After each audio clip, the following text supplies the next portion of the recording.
America four ever વોર્સમાં ફસાઈ ગયું છે. તો કાયમી ચાલ્યા કરશે આવું કરશે તો અમેરિકા. ટ્રમ્પે પોતે પહેલા કાર્યકાળમાં નો ન્યૂ વોર્સ, આજે માણસ જયારે સમજ્યા વિચાર્યા વગરના પોલિટિશિયનો જયારે બળગા ફૂંકતા હોય ને ત્યારે એ બકવાસ કરતા હોય તેમને ભાન નથી હોતું. ત્યારે એમણે જે કેમ્પેઇન ચાલ્યું એમાં એમણે કહ્યું કે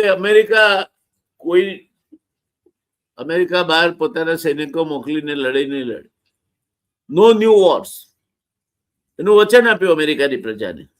પરંતુ હવે આ ડોનાલ્ડ ટ્રમ્પ ઇઝરાયલ સાથે મળીને ઈરાનમાં રાજ્ય સત્તા બદલવા માંગે છે. તો કે વચનનું શું થયું? હજુ વર્ષ પણ નથી થયું.